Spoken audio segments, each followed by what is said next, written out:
Hello, viewers.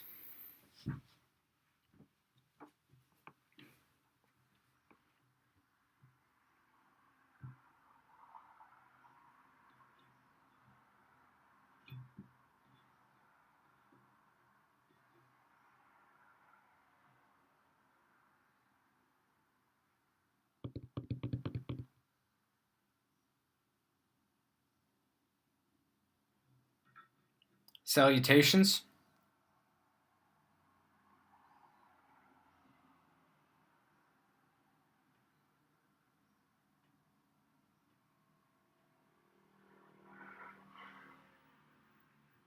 Greetings and salutations to everyone.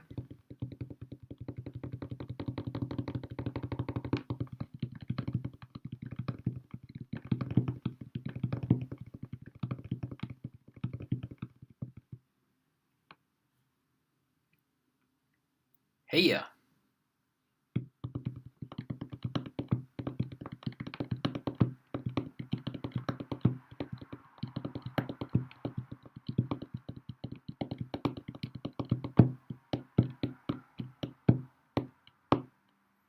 Gonna wait for a couple more viewers here. Wait maybe one more minute.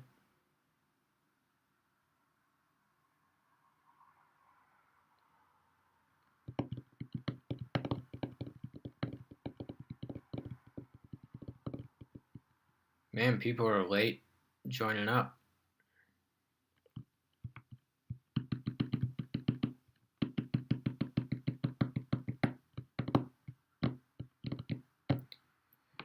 Okay, I'm gonna go ahead and get started.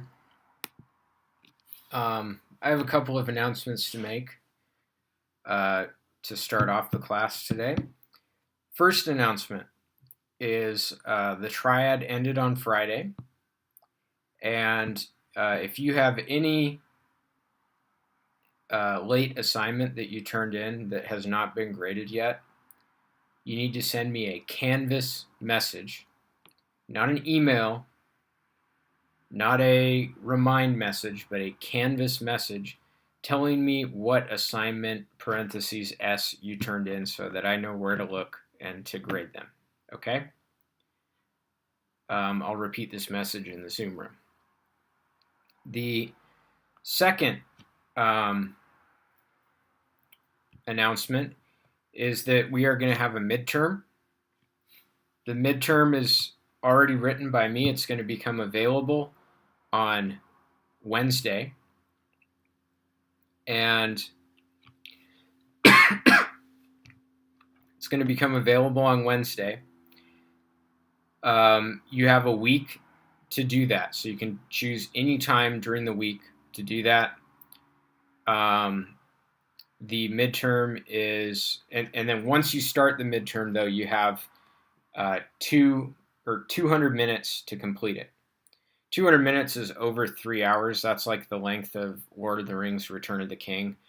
I don't think it's going to take you anywhere that long, but I just gave a bunch of extra time because you might want to take a break. You might want to, you might have internet issues where you get kicked out of the quiz and you need to join back in, something like that. So I gave you more than enough time. You get one attempt. It's 9 questions. It covers everything up through forces. And yeah, so good luck. Okay, so those are my 2 announcements.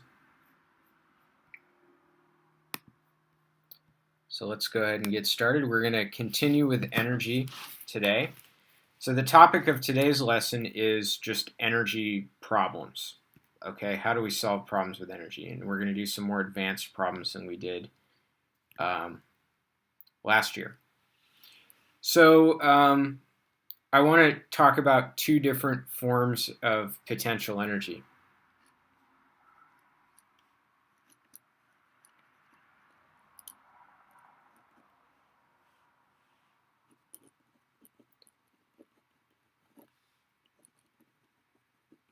Okay. So one of the forms of potential energy is called gravitational potential energy.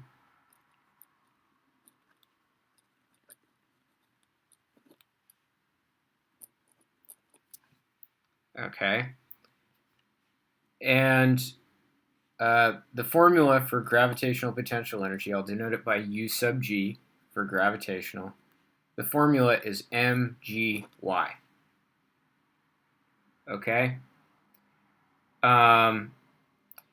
So we can actually prove that this is the proper form for gravitational potential energy, because what we learned in the last lesson is that force is minus the derivative of the potential with respect to position. Now, in the case of gravity depends on y, not x, so we take the derivative with respect to y.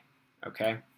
So that means that the force due to gravity is negative the derivative of this. Now, the derivative of y is just 1. Okay? The derivative of y with respect to y is just 1. So what we get is minus mg. So that's the reason why this is the gravitational potential energy, is because when we take the derivative of it, we get the gravitational force, which is downward with strength mg. Okay?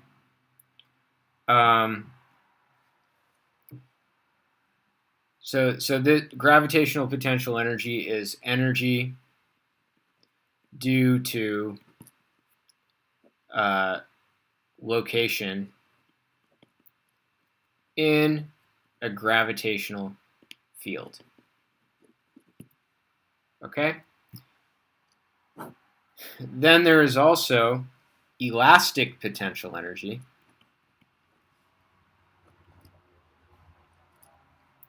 Okay? Which is the energy stored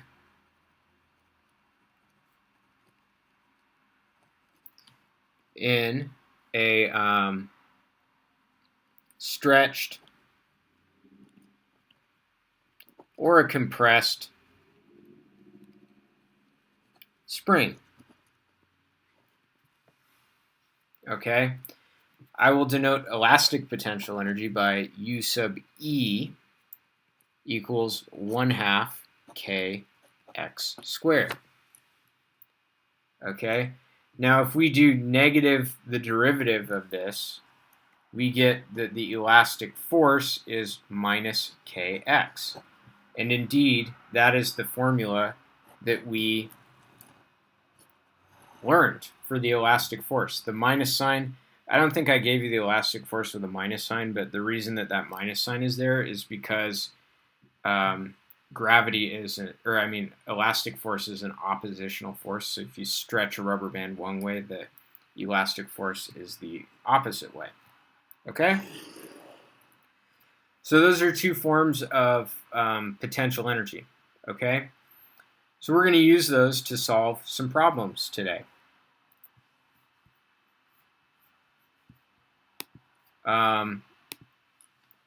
So first example, let's suppose we have a 50 kilogram bungee jumper.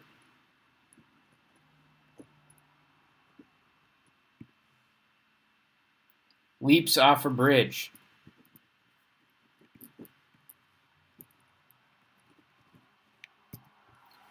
Okay, we're going to say that the initial velocity is 0. Let me zoom in one more. I'll try autofocusing a little bit. Come on, autofocus for me. Come on.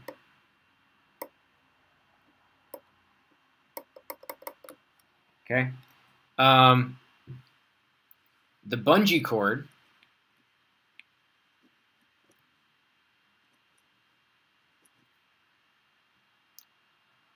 okay.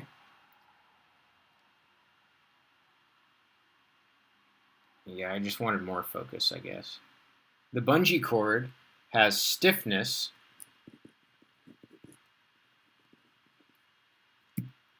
let's say a stiffness of 250 newtons per meter and a length of let's say 30 meters. So that's the natural length of the bungee cord. So remember, in F equals kx, this elastic force and this x in elastic potential energy, you're only going to have elastic potential energy if the bungee cord is stretched beyond taut. So the person has to fall at least 30 meters for the rubber band to begin to stretch. Okay? So my first question is, how far will the bungee jumper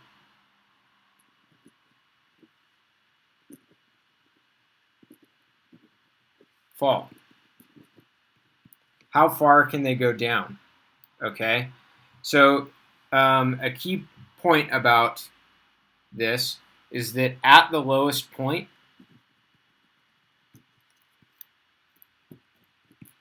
the velocity equals 0. Okay? If the velocity wasn't 0 at the lowest point, the bungee jumper would still be going down to a lower location. Okay? So if we think about a picture here, let's think about this in terms of pictures. Here's the bungee jumper. They jump, and at first, the bungee cord is not taut. So they're like this. Then the bungee cord becomes taut. So it's like this. And then it stretches. The bungee cord is stretched.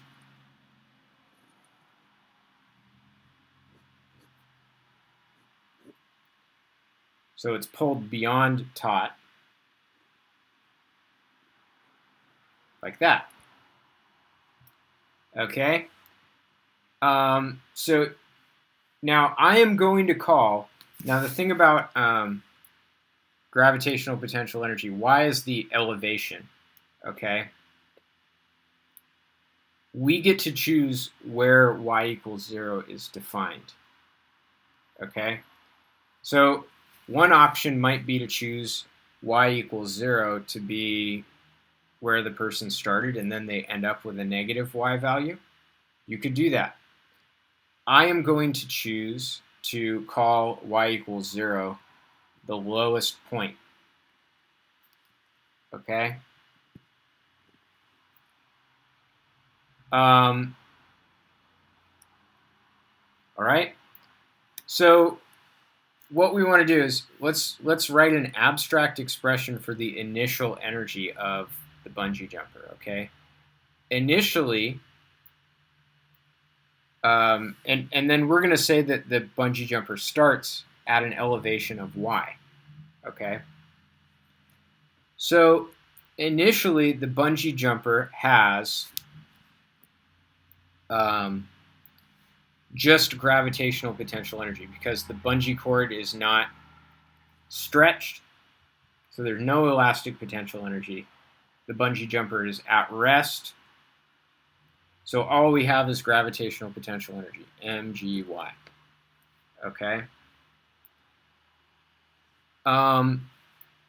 If we look at the final part where the bungee jumper is at the lowest point, again, there is no kinetic energy because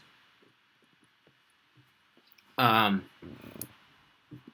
is no kinetic energy, and the reason for that is that at the lowest point the velocity is 0.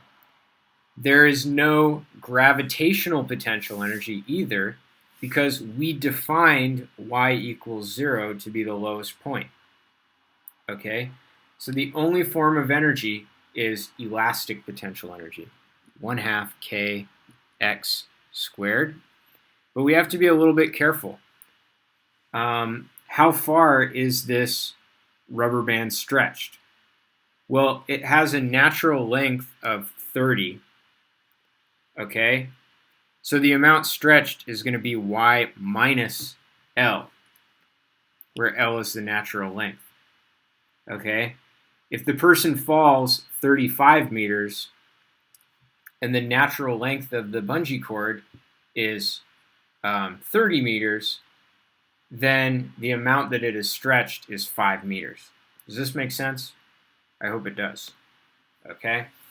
So we got to subtract those two numbers in order to get the amount that it's actually stretched. So what energy is conserved? So we're going to have mgy equals 1/2 k y minus L squared. Plugging in numbers, we have 50 times 10 times y equals 1/2 k, so 1/2 times 250 times y minus 30 squared. So this is going to end up being a quadratic equation problem. Okay, so let's go ahead and switch over to Desmos.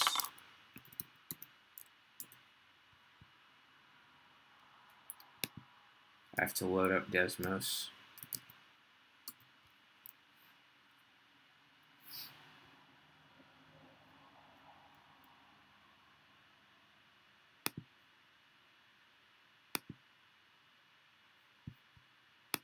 This is going to pull up Desmos.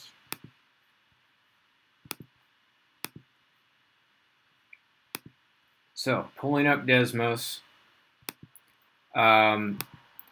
And so we had the equation, and I'm going to call it x instead of y. So y equals 500x. And then we had, so this term right here is the gravitational potential energy term. And we want to see where does that intersect with 1/2 y equals 1/2 times 250 times the quantity x minus 30 squared. Okay, so we need the intersection point of these two. So I'm going to have to zoom out. Zoom out, zoom out, zoom out, zoom out, zoom out. Whoa! Okay, this is not good. I'm going to make this wider. So I'm going to go from maybe -10 to 50. Okay, that's a little bit better. And maybe I go from -4,000 to 10,000 or something. Oop. Let's try 15,000. Okay. So I can see that there is an intersection right here. This intersection says that the rubber band is stretched 20.86 meters. Notice how there's 2 points of intersection. There's a point up here and there's a point down there. This intersection is not physical. Why? Because we know that the bungee jumper is going to fall at least 30 meters. And so this has them falling only 20.8 meters. That doesn't make any sense. So it's got to be the other solution right here. And we can see that the bungee jumper falls 43 meters, 43.1 meters. So our answer is y equals 43.1 meters. So that means that the rubber band is going to be stretched by about 13 meters. Okay, so there you go. Let's go ahead and do another example that's building upon this. So what if I said, how fast is the jumper falling after falling, let's say 35 meters? we know that they're going to fall 43 meters, but how fast are they going after only 35 meters of falling? Okay. Well, in that case, we have initial energy equals final energy. Okay. The initial energy is gravitational potential. So we're going to call this lowest point, we're going to call that y equals 0. Okay. So they start off with mgy of gravitational potential energy, where y is going to be equal to 35.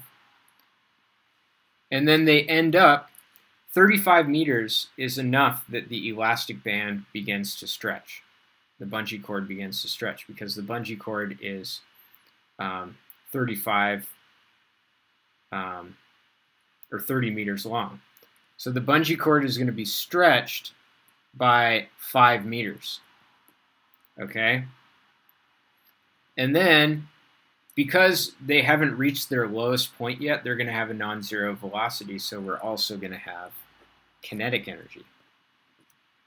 Okay? So if I actually plug in numbers here, we start out with 50 times 10 times 35, that many joules of gravitational potential energy. And then that equals 1/2 times k, which was 250, times x squared. The amount that the bungee cord was stretched would be 35 minus its natural length, so 5 meters, plus 1/2 m v squared. So we could take this equation and we could solve it for the velocity. I'm not going to actually do it because it's not really instructive. Okay? So next thing I want to talk about is problems with multiple components.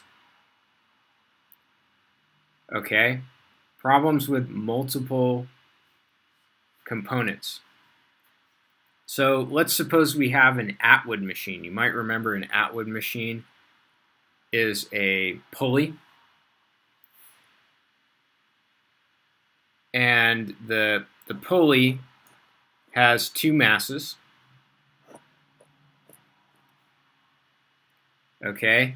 We're going to say that this is a 10 kilogram mass, and that this is a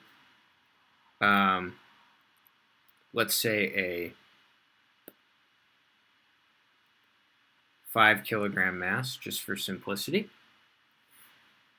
And they're connected by a rope that goes over the top of the pulley.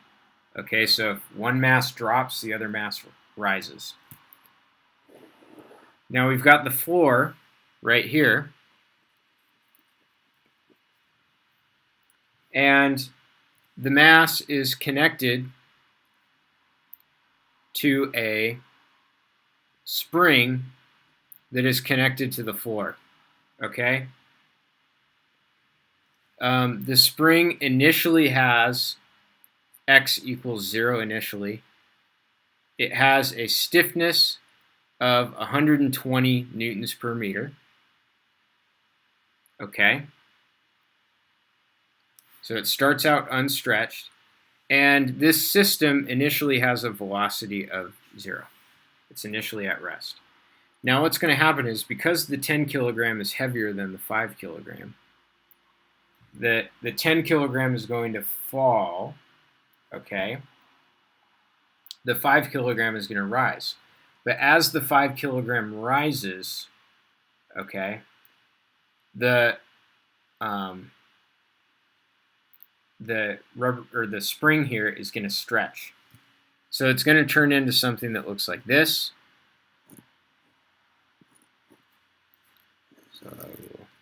So here's the 10 kilogram.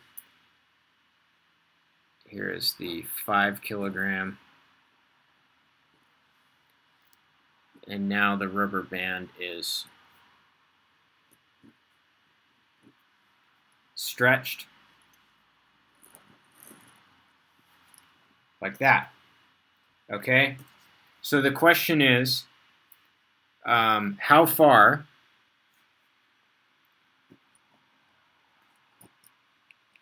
will the 10 kilogram mass drop? How far will the 10 kilogram mass drop? All right.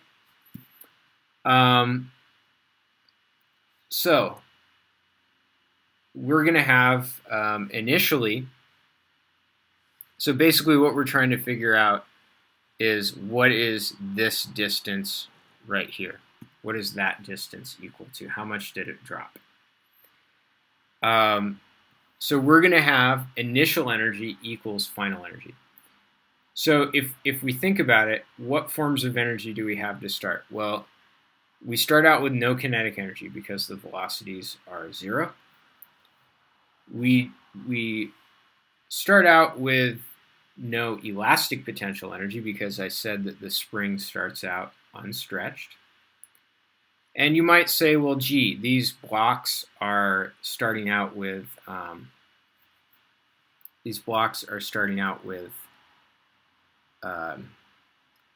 elevated, so they have gravitational potential energy. But here's the thing. We have the ability to choose where y equals 0. Okay? And furthermore, we have the ability to choose where y equals 0 is for each mass. So I'm going to have each of the masses start out at their own y equals 0. Okay? So we have no potential energy.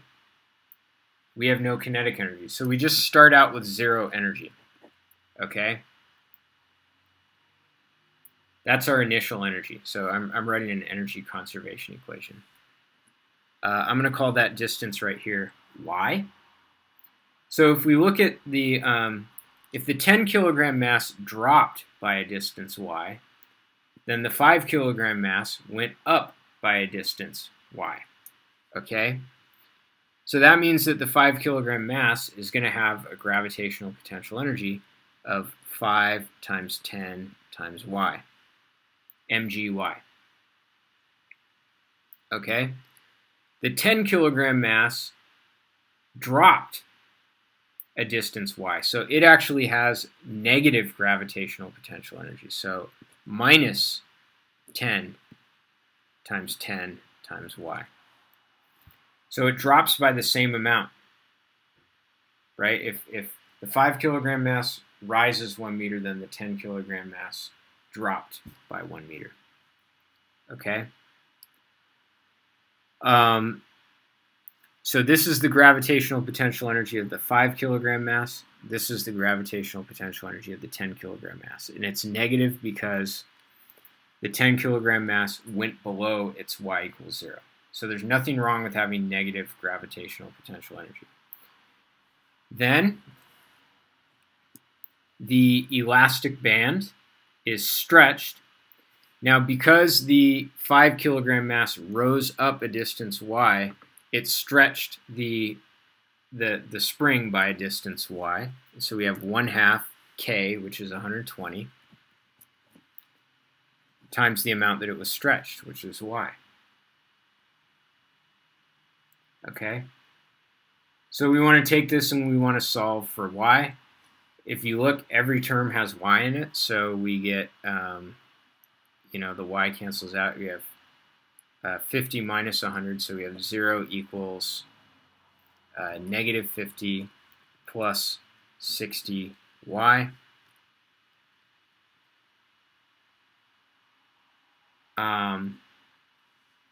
And then we get that y equals 5/6 of a meter.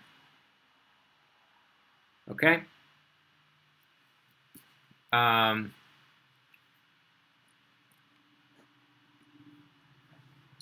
So there you have it.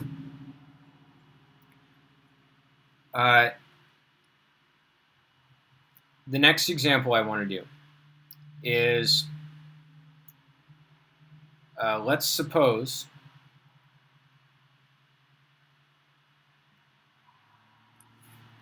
that we have, what I want to know is how fast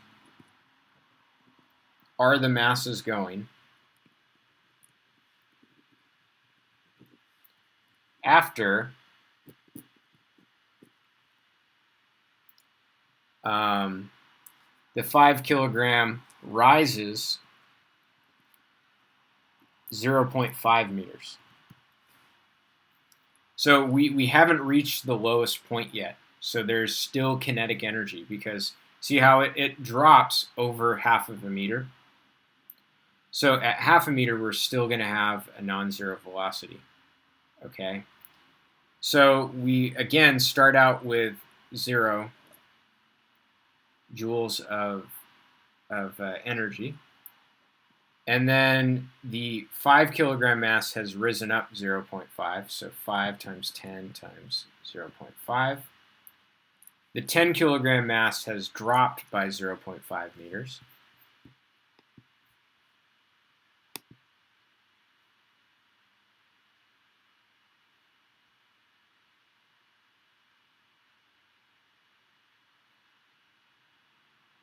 Hey Chris, I wasn't looking at the chat when you joined in, so I don't know if you're still here or not. If you are, hello. The 10 kilogram mass drops 0.5 meters. The elastic band is stretched 0.5 meters. So we have 1/2 times 120 times 0.5 squared. And then lastly, we have the kinetic energy of the masses. Now, the thing about the masses, because they're connected by a taut rope, they have the same speed. Okay.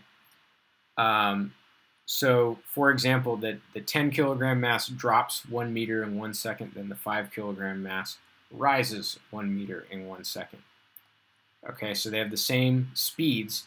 The velocities are opposite directions, but the kinetic energy depends on velocity squared. So, we have 1/2 times 5 times v squared, and then we have plus 1/2 times 10 times negative v squared, but that negative gets squared away. So we can actually combine these two terms into just one term. All right? And then we just take this equation and we solve for v.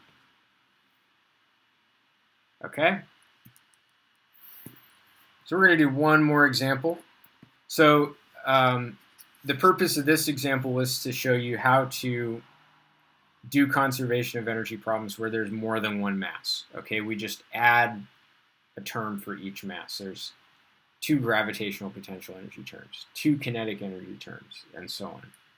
Okay. For this problem, I want to talk about sloped surfaces. Okay. So for this example, we have a frictionless incline.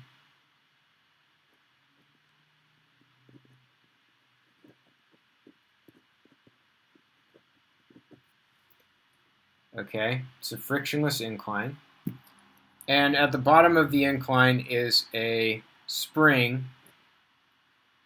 The spring has stiffness 120 newtons per meter. Okay. And it has, it's compressed by an amount that is equal to 2 meters. It's compressed 2 meters. Now, sitting on that spring is a block that is 1 kilogram. 1 kilogram block. Okay? Now, we let the spring decompress, and the block is launched up the incline. So it goes up the incline like that. Let's say that the angle of the incline is 30 degrees. And what I want to know is, how far does it go up the incline diagonally? So I will call that x. How far diagonally does it go up the incline? All right? before coming to a stop momentarily. So again, this problem has no kinetic energy in it because the block starts at rest and it ends at rest. So doing initial energy equals final energy. We start out with a compressed spring, so we start out with elastic potential energy. The amount is 1/2 times k, which is 120, times x squared. It's compressed 2 meters, so 2 squared. We end up, the spring is decompressed. The block isn't moving, but it does have gravitational potential energy. So we end up with m, which is 1 times g times y. Now we have to be careful here because y is not equal to x. If we think about it, y is representing the elevation change. Okay? And x is representing the hypotenuse, if you will. What I'm trying to get is x. So if this angle is theta, we can see that for this particular example, y is equal to x sine of theta.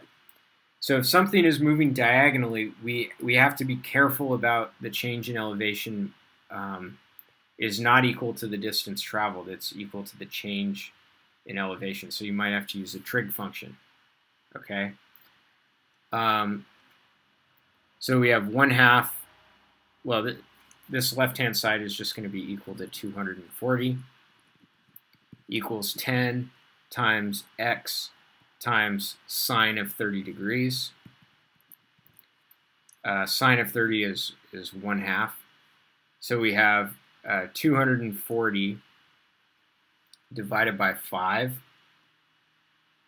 all right, which is going to be 240 divided by 5 would be what, 48 meters. So it goes a long way up that incline.